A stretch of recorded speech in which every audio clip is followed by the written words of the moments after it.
राधे राधे। कल हमने आप लोगों को समास पढ़ाया था कि समास किसे कहते हैं और समास के कितने भेद होते हैं। तो समास में हमने आप लोगों को तत्पुरुष समास में बता दिया था कि समास तत्पुरुष समास में क्या क्या आता है और कौन कौन से उदाहरण होते हैं। आज आते हैं हम बहुब्रीहि समास। बहुब्रीहि समास किसे कहते हैं? जिस बहुब्रीहि समास जिस समस्त पद में कोई पद प्रधान नहीं होता। क्या है? जिसमें कोई पद प्रधान नहीं होता, समस्त पद में किसी अन्य विशेषण के रूप में प्रयुक्त होता है, उसे ही क्या कहते हैं? बहुब्रीहि समास कहते हैं। जैसे अन्य पद प्रधानम सह बहुब्रीहि, दे रखा है इसमें पहले से कि अन्य पद प्रधान होता है। आते हम उदाहरण में। वीणा वाणी, वीणा है जिसके हाथ में। अब वीणा किसके हाथ में होती है? ये तो आप लोगों को सबको पता ही होगा। है किसी को पता? तो जैसे किसके हाथ में होती है?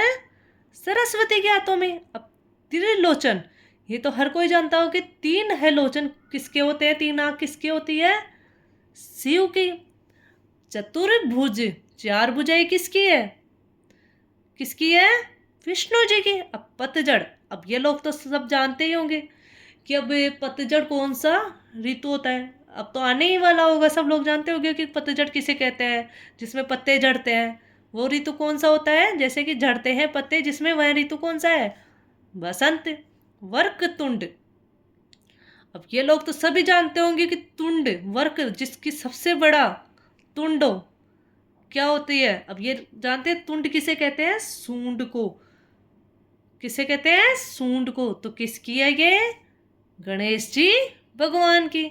अब आते हैं हम तीसरे समास में, द्वंद्व समास में। अब इस समास के दोनों पद प्रधान होते हैं। क्या होते हैं? दोनों पद प्रधान होते हैं, अर्थात दोनों ही पदों के विषयों में चर्चा की जा सकती है। जैसे कि इस समास के दोनों ही शब्दों के बीच में क्या क्या आता है? और या आदि का लोप हो जाता है और उसे द्वंद्व समास कहते हैं। जब इसको शब्द बनाया जाता है तब तो इसमें इनको लोप हो जाता है, और जब इनका विग्रह किया जाता है तो इनका प्रयोग किया जाता है। जैसे कि 10 12, क्या है? 10 12, तो 10 या 12, पाप पुण्य, पाप या पुण्य, हानि या लाभ, क्या रहा है? हानि या लाभ। वैसे ही कई शब्द होते हैं, जैसे कि उल्टा सीधा, उल्टा अथवा सीधा, थोड़ा बहुत, थोड़ा अथवा बहुत। अब आते हैं हम और में। माता पिता, हम कहते नहीं है माता और पिता। 25 5 और 20, दूध रोटी, दूध और रोटी। गुरु शिष्य, गुरु और शिष्य आदि। अब आदि में क्या क्या आता है? जल वायु, जल वायु आदि। कपड़े लत्ते, कपड़े लत्ते आदि।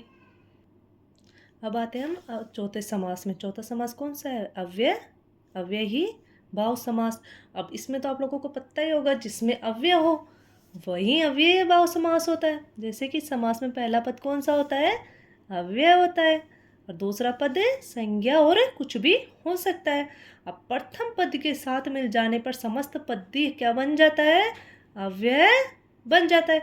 अब अव्यय शब्द में काल, वचन, पुरुष, लिंग आदि का कोई प्रभाव नहीं पड़ता। यह कोई भी रूप परिवर्तन नहीं करता है। जैसे कि यथा, प्रति, आ, हर, बे, नी आदि, ये क्या होते हैं? अव्यय होते हैं। जैसे कि यथा योग्य, जितना योग्य हो। यथा शक्ति, शक्ति के अनुसार। प्रति क्षण, प्रत्येक क्षण। आमरण, मरण तक। निरोग, रोग से रहित। प्रतिवर्ष, प्रत्येक वर्ष व्यर्थ।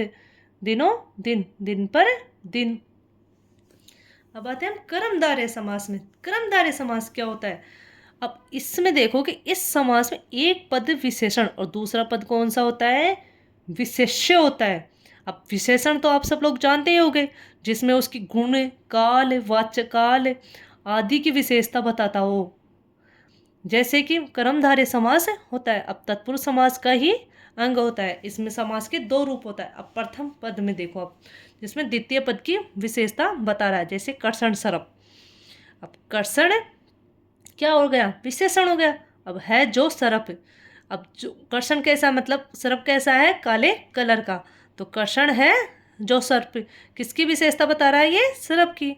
आते हैं नील गाय। गाय कौन से कलर की है? नीली है गाय। बड़े भागी, बड़ा है भाग्य जिसका।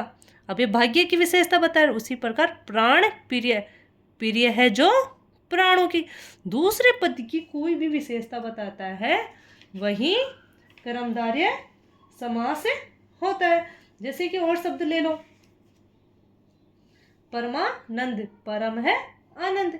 काली मिर्च, काली है जो मिर्च। लाल टोपी, लाली, लाल है जो टोपी। महादेव, महान है जो देव। अब आते हैं हम उपमान वाचक कर्मधारय में। इसमें एक पद उपमान और द्वितीय पद क्या होता है? उपमेय होता है। जैसे कि उदाहरण देख लो, करण कमल, कमल रूपी कर। संसार सागर, संसार रूपी सागर। पहला पद कौन सा? उपमान। अब ये उसकी उपमेयता बता रहा है। वैसे ही चंद्र मुख, अब चंद्र के समान क्या हो रहा है? मुख। मुख किसके समान है? चंद्र के समान। अब आते हैं हम 6 नंबर के समास में। 6 नंबर का समास कौन सा है? द्विगु समास। अब इस समास को पहचानने के लिए, जैसे प्रथम पद कौन सा होता है? संख्यावाची होता है। अब आप लोग सोचोगे कि त्रिलोचन में भी संख्यावाची होता है, अब इसमें भी संख्या है, बट उसमें मतलब जैसे कि त्रिलोचन क्या बता रहा है? 3 आंख है, उसमें अन्य पद प्रदान हो रहा है, जबकि इसमें संख्या ही हो रही है। जैसे कि तिबारा, अब 3 है जिसके द्वारा, अब ये अलग, आप कहोगे कि ये तो अलग विशेषता बता रहा है। अब अलग विशेषता थोड़ी बता रहा है। जैसे तिब्बारा, तिब्बारा अलग थोड़ी है। अब 3 है जिसके द्वार, एकांकी, एक है अंक जिसका। अब चौपड़, 4 फड़ों का समूह है।